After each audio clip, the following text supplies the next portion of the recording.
I'd like to thank the National Council very much for inviting me to offer some words of Torah as we go into the holiday of Pesach. I want to share with you an incredible question, one that we're probably familiar with on some level, one that's asked by the Netziv on the Seder night.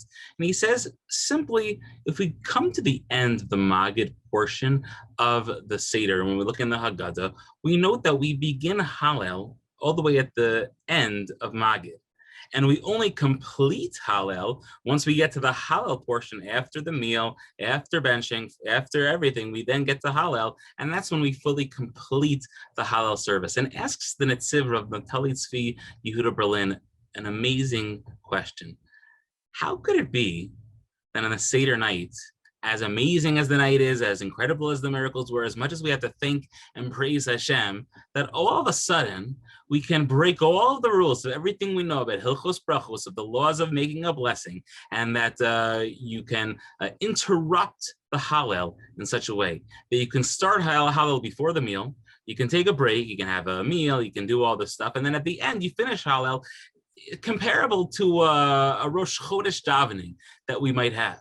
Imagine everyone standing up there on Rosh Chodesh morning. You begin Hallel, you say B'tzeis Yisrael, you say all the beautiful songs at the beginning, and then you say, you know what? Let's go downstairs, make a kiddush, have a little meal, and then we'll come upstairs and we'll finish Hallel. Everyone would think that you lost your mind. But all of a sudden on Seder night, says the Netziv, we have all lost our minds because we go ahead and we start Hallel, we have a meal, and then we finish it later. What's this all about? And says the Netziv a beautiful insight. He says that on the Seder night, Chazal are trying to share with us a very, very deep message. And that is that usually, perhaps, when we go about our lives, we don't see the sanctity, the Kedusha in every little action that we do. When we open a door, when we wash our hands, when we eat a meal, we don't see the holiness in that per se. But says the Netziv, on the Seder night, Chazal, our rabbis, were teaching us to find the Kedusha even where you might not think it could be found. To realize that even the meal itself, even the eating of your chicken soup, of the brisket, whatever it is that you're partaking of at your Seder night meal, all of it is one giant mitzvah.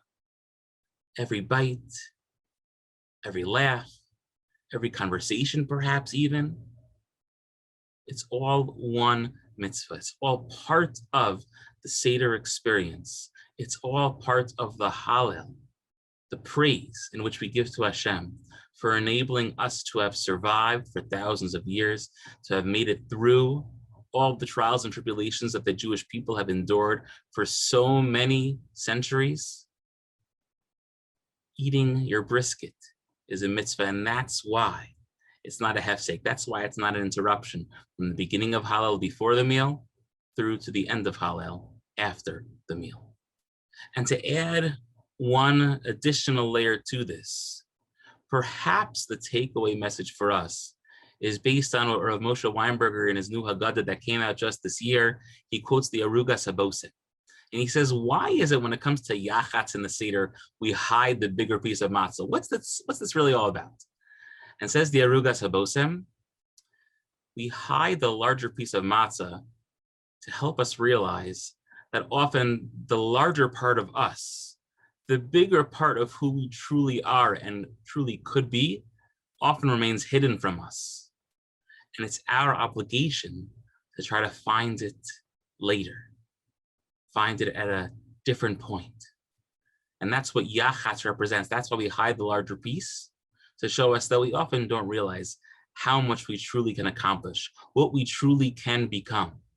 And therefore, with that idea in mind, perhaps the takeaway and the message for all of us is to realize that the Pesach night, the Seder night, is all about teaching us that we can bring so many elements into this lofty meal, into this lofty holiday throughout the rest of the year as well.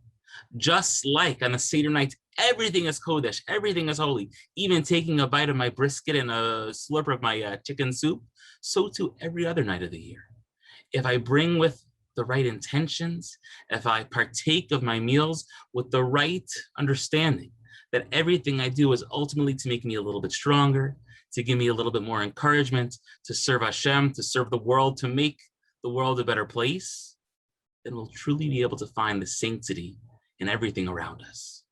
And most importantly, perhaps, we'll be able to find that larger part of us, which is often hidden, and realize our true full potential, which ultimately is to bring the light of HaKadosh Baruch Hu's teachings, the light of the presence of Hashem into the world around us.